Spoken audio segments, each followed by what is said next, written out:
देश में व्यक्ति के निर्माण की कितनी बात आई, किसने चिंता की, यही मुख्य मुद्दा है।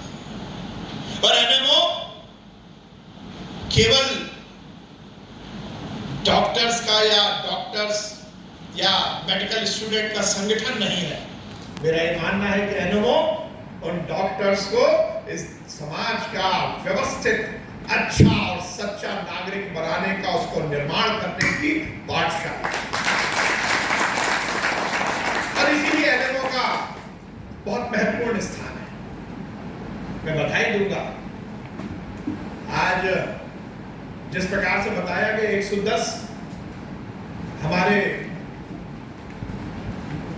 डॉक्टर्स का यहाँ पर स्टूडेंट का प्रशिक्षण शिविर हुआ, ये एक बड़ी संख्या है। मेरा मानना है कि जो एनएमओ से जुड़ा है, जैसे हम देखते हैं ना, कब क्रिकेट की फील्ड में खेलते बहुत सारे हैं, बैट भी उठाते हैं, बॉल भी करते हैं, छक्का भी मारते हैं, चौका भी मारते हैं, पर कौन सचिन बनेगा, कौन कपिल बनेगा, कौन सुनील गावस्कर बनेगा, ये निश्चित नहीं होता। पर मैं ये मान सकता हूँ, इस देश के जितने मेडिकल कॉलेज में डॉक्टर बन रहे हैं, वो डॉक्टर का पेशा तो करेंगे, वो लोगों का इलाज भी करेंगे, पर यदि उस मेडिकल कॉलेज में पढ़ने वाला बच्चा या उससे बनने वाला डॉक्टर एनएमओ से जुड़ गया, तो वो केवल डॉक्टर नहीं बल्कि अच्छा और समाज सेवा करने वाला डॉक्टर बनेगा। इसलिए मेरा मानना है कि ऐसे संगठन का विस्तार, और अभी मैं रमेश भाई साहब से यही कह रहा हूं कि मध्य प्रदेश में तो हम इसको और विस्तारित कर सकते हैं। अभी यहां पर बताया गया कि हम मध्य प्रदेश को ये मौका मिला, ये हमें सौभाग्य मिला कि 75 साल की आजादी के बाद हम पहले प्रदेश हुए हैं जिसने अब मेडिकल हिंदी में शुरू कर दिया। जब इसका विचार आया, डॉक्टर चौरसिया यहां बैठे हुए, मैंने जब सबसे पहले अपनी टीम को कहा कि हमें मेडिकल को हिंदी में शुरू करना है। अब आमतौर पर होता है मिनिस्टर काबिल हो या ना हो, परंतु कोई विरोध नहीं करता। आप ये मानते हो कि मैं नहीं हूं, पर एक बहुत अच्छा शब्द है ना, बॉडी लैंग्वेज। वो बॉडी लैंग्वेज बताती है, वो बॉडी लैंग्वेज है ऐसी कि जिससे पता लगता है कि कौन ग्राह्य कर रहा है।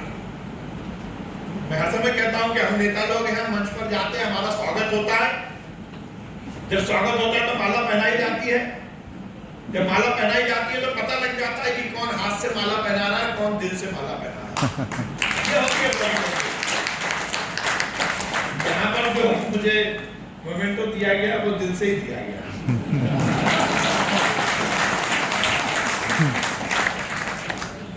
तो मैंने पहली बैठक में मैंने देखा, मुझे याद है मेरा जो सेक्रेटरीट का बोर्ड रूम है उसमें हम लोग बैठे थे, और मैंने जैसे ही कहा कि हिंदी में मेडिकल की पढ़ाई करेंगे, हिंदी दिवस था, मैंने उसमें अपने घर पे, मैं रोज मीडिया से मिलता हूं, मैंने बोल दिया कि हम हिंदी में मेडिकल की पढ़ाई करवाएंगे, शुरू करेंगे। और उसके बाद जब मैं अपने सेक्रेटरीट गया और मैंने कहा कि हम करेंगे, तो मुझे याद है मेरे लेफ्ट हैंड की तरफ आखिरी में मेरे डीएमई बैठे हुए थे, और उनकी बॉडी लैंग्वेज कह रही थी कि मंत्री जी को अभी कुछ आता नहीं है, जल्दी में है। बात पूरी हो गई, मैंने कहा प्लान करिए, कुछ ना कुछ करना है। तो डीएमई साहब को मैंने धीरे से बोला, क्यों साहब सहमत नहीं हो? नहीं सर ऐसा नहीं। मैंने कहा नहीं, खुल के बोलो। कहा sir it is not possible. मैंने कहा डॉक्टर साहब, इसीलिए तो दुष्यंत त्यागी ने कहा है कि कौन कहता है आसमान में सुराग हो नहीं सकता, कौन कहता है आसमान में सुराग हो नहीं सकता, एक पत्थर तो तबीयत से उछालो यार। जब हम प्रयास करेंगे हम कुछ करेंगे। और मुझे इस बात की प्रसन्नता है, प्रधानमंत्री जी का मंतव्य, प्रधानमंत्री की दृढ़ता, हमारे मुख्यमंत्री जी का ये विचार, और मेरी टीम ने ये काम करके दिखाया। मुझे इस बात की प्रसन्नता है कि हम देश में पहले राज्य बने जिसने हिंदी में मेडिकल की पढ़ाई शुरू की। हमने किया, हमने सबसे पहले इस बात का विचार किया कि कौन सी किताबें हैं जो पॉपुलर हैं, जिनको बच्चे पढ़ते हैं। हमने कहा हम किताब लिखवाएंगे नहीं, हम जो प्रचलित किताब है उसी को ट्रांसलिटरेट करेंगे, हमने ट्रांसलेशन नहीं करवाया। हमने ये सुनिश्चित किया, क्योंकि बात थी कि हमने कहा कि हम अंग्रेजी से लड़ाई नहीं लड़ेंगे, हम ये भी नहीं करेंगे कि हमारा स्टूडेंट, पढ़ने वाला स्टूडेंट है, वो इंटरनेशनल जो प्रतिस्पर्धा है उससे बाहर निकले। हमने कहा हमें इंग्लिश से झगड़ा करना नहीं है, we are just providing a platform to learn and understand more. जो हमारे हिंदी भाषी हैं उनको ज्यादा अच्छे से वो लर्न कर सके, ज्यादा अच्छे से समझ सके, उनमें कॉम्प्लेक्स नहीं आए, उन्हें आत्मविश्वास रहे। फर्स्ट ईयर सेकंड ईयर में जो हिंदी भाषी लोग जो नीट क्लियर करता है वो अपने आप में इंटेलिजेंट होता है, उसकी योग्यता पर कोई प्रश्न नहीं है, पर वो निश्चित रूप से कॉम्प्लेक्स में रहता है, वो हीन भावना में रहता है। तो हमने ये सुनिश्चित किया, हमने देश भर में जो 16 देश थे उनमें कैसे उनकी मातृभाषा में पढ़ाई होती है उसको स्टडी किया। हमने एक टास्क फोर्स बनाई, टास्क फोर्स बनाकर हमने ये निश्चित किया कि हम केवल फर्स्ट ईयर की पढ़ाई की किताबों को ही ट्रांसलिटरेट करेंगे, रूपांतरण करेंगे, अनुवाद नहीं किया हमने कहा हम इस झगड़े में नहीं पड़ेंगे कि हम रेल को लो पथगामिनी कहें, हमने कहा कि इस झगड़े में नहीं पड़ेंगे प्रचलित नाम यदि स्पाइन है तो हम स्पाइन बात करेंगे, हमें मेरुदंड लिखने की जरूरत नहीं है, क्योंकि यदि हम इस झगड़े में पड़ जाते और इस लड़ाई को हम आगे बढ़ाते तो फिर हमें लिखना पड़ता किडनी में स्टोन है, तो हमें बोलना पड़ता कि गुर्दे में पाषाण है, इसकी जरूरत नहीं थी।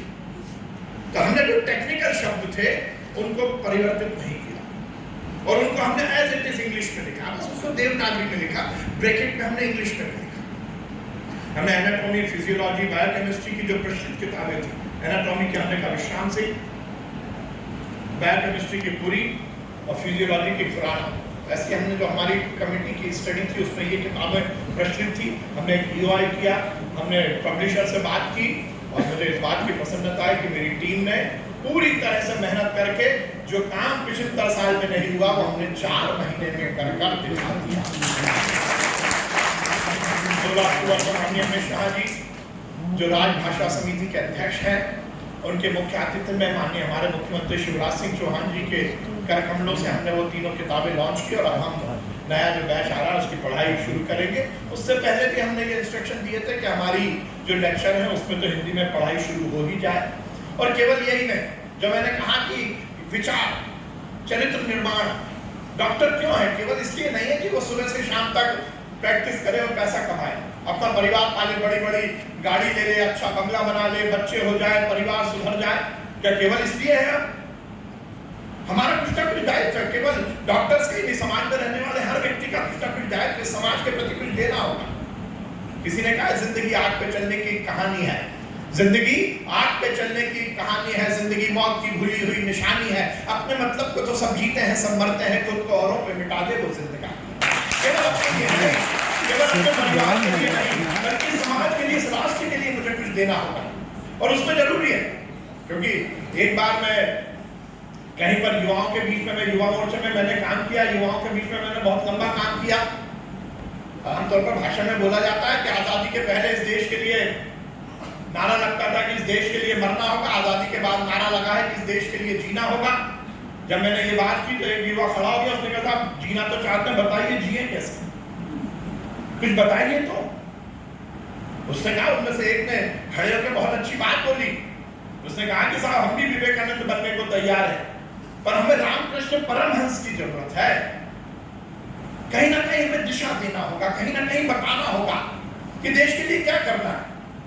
तो देश के लिए यही करना है, छोटी छोटी सी बातें, लाइट ज्यादा जल रही, लाइट बचा लो, पानी फिक रहा है, पानी बचा लो, दरिद्र की सेवा कर लो, पीड़ित है उसकी सेवा कर लो, केवल अपने लिए नहीं, केवल अपने परिवार के लिए नहीं, समाज के लिए, इस राष्ट्र के लिए, जीने के लिए कुछ काम कर लो। मुख्य मुद्दा यही है कि क्या हम समाज को कुछ दिशा दिखा पाएंगे, क्या युवा को दिशा दिखा पाएंगे। यहाँ पर डॉक्टर विजेंद्र बैठे हुए NMC ने हमें एक विंडो दी कि हम राज्य सरकारें भी जो फर्स्ट ईयर का फाउंडेशन कोर्स है उसमें हमारा कोई एक कैरिकुलम हम जोड़ सकते हैं। अब ये जैसे ही हमें विंडो मिली, हम तो चाह ही रहे थे कि कुछ हम कर पाए, और उसमें था मूल्य आधारित जीवन। और जैसे ही ये विंडो मुझे देखी, मैंने कहा हम तो अब फाउंडेशन कोर्स अपना डिजाइन करेंगे। और मुझे इस बात की प्रसन्नता है कि मध्य प्रदेश के चिकित्सा शिक्षा विभाग ने अपना फाउंडेशन कोर्स डिजाइन किया और हमने ये विचार किया कि हमारा बनने वाला डॉक्टर की पढ़ाई तो करेगा ही, पर उसके साथ साथ इस समाज के लिए किसने क्या कुछ किया, वो महापुरुष जो हमारे प्रेरणा स्रोत हैं, जो हमारे आगे वाले हिंदुस्तान के भविष्य के नवनिर्माण के लिए जिन्होंने पीढ़ियों को तैयार किया, उनको हम पढ़ाएंगे। और मध्य प्रदेश पहला राज्य है जिसने अपने फाउंडेशन कोर्स के माध्यम से ये निश्चित किया है कि आगे आने वाले समय में हम डॉक्टर हेडगेवार को भी मेडिकल की पढ़ाई में पढ़ाएंगे। हम विवेकानंद को हमने जोड़ा, हमने डॉक्टर अंबेडकर को जोड़ा, हमने सुश्रुत को जोड़ा, हमने सरदार वल्लभ भाई पटेल को जोड़ा, और वो सब सीबीसी है डॉक्टर, सीबीसी है, सीबीसी मतलब ऐसा नहीं है, उसका पूरा का पूरा जस्टिफिकेशन है। जैसा आप मेडिकल की पढ़ाई में सीबीसी बेस है, वैसे ही हमारा भी है। फाउंडेशन कोर्स भी हमने सीबीसी किया कि मेडिकल के स्टूडेंट को डॉक्टर हेडगेवार को क्यों पढ़ना है, हमने जस्टिफाई किया। विवेकानंद को क्यों पढ़ना है, डॉक्टर अंबेडकर को क्यों पढ़ना है, उसको विचार आना चाहिए कि समाज में भेदभाव नहीं, जाति नहीं, छुआछूत नहीं, हमने हर चीज को, और हमने वो एक फाउंडेशन कोर्स डिजाइन किया। अभी बात चल रही थी धन्वंतरी भगवान की, तो हमने धनतेरस पे पहली बार मध्य प्रदेश और देश में मेडिकल कॉलेज में सरकार की ओर से हमने भगवान धन्वंतरी की पूजा की। मेरा ये मानना है जब तक विचार नहीं आएगा तब तक दिशा नहीं मिलेगी। और केवल यही नहीं, विचार तो हमने किया ही किया, और हमने ये भी सुनिश्चित किया कि हमारा बच्चा पूरी तरह से सही उचित पढ़ाई भी प्राप्त करे। हम देश के पहले राज्य हैं जिसने नॉलेज शेयरिंग मिशन की शुरुआत की है। भाई साहब को, रमेश जी भाई साहब को बताना चाहता हूँ, एकेडमिक्स और हमारे संबद्ध अस्पतालों में हम बड़े बड़े दुनिया के ऑर्गेनाइजेशन के साथ कोलैबोरेट कर रहे हैं। कल ही मैंने एम्ब्री यूनिवर्सिटी के साथ कोलैबोरेट किया। 22 तारीख को हम फिजिकली उसके साथ एमओयू साइन करने वाले हैं। हम एआई पर काम कर रहे हैं, आर्टिफिशियल इंटेलिजेंस पर। शायद मध्य प्रदेश का पहला चिकित्सा शिक्षा विभाग होगा जो बहुत तीव्रता के साथ काम कर रहा है। और हमने गूगल के साथ एमओयू किया है, रेटिनोपैथी पर हम काम कर रहे हैं। गूगल के साथ हमने एमओयू कर लिया, शंकर नेत्रालय को हम उसमें जोड़ रहे हैं। हम पहले देश के मेडिकल कॉलेज के में हम पहली बार इंक्यूबेशन सेंटर लगा रहे हैं। ये मेडिकल इंक्यूबेशन सेंटर पर कोई विचार नहीं करता। मेरा ये मानना था कि हमारी जो डॉक्टर्स हैं, जैसे डॉक्टर चौरसिया हैं, ये सर्जरी करते हैं कि मनोर में बहुत सारे विचार आते हुए, यदि मेरा इक्विपमेंट इस तरह का डिजाइन हो जाएगा, वो करेगा। तो जो इंक्यूबेशन है वो उसको करने के लिए हमने हमारा मेडिकल इंक्यूबेशन सेंटर हम शुरू कर रहे हैं। हम मशीन लर्निंग पर काम कर रहे हैं, हम डेटा एनालिसिस पर काम कर रहे हैं, हम जितनी टेक्नोलॉजी को जोड़ हम रोबोटिक सर्जरी कर रहे हैं। हमने पहली बार मध्य प्रदेश में हम आईवीएफ सरकारी अस्पतालों में शुरू कर रहे हैं। और इन सब के साथ ही हम मध्य प्रदेश पहला राज्य होगा जिसमें हम गर्भ संस्कार भी शुरू कर रहे हैं हमारे मेडिकल कॉलेज। हर स्तर पर काम हो और ये सुनिश्चित हो कि हमारा आने वाली पीढ़ी इस संस्कृति से, इस समाज के उन्नयन के विचार के साथ जुड़ेगी। और मुझे लगता है कि यही काम एनएमओ कर रहा है। इसलिए मध्य प्रदेश भाई साहब केवल 110 का प्रशिक्षण होगा उससे काम नहीं चलेगा।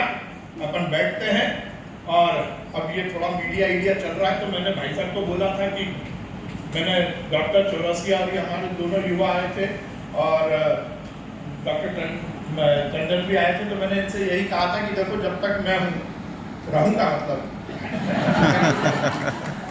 तो मेरा उपयोग करो, सदुपयोग करो। और तीसरी चीज यहाँ नहीं बोलूंगा, रिकॉर्डिंग हो जाएगी तो वायरल हो जाएगा, वो भी करो।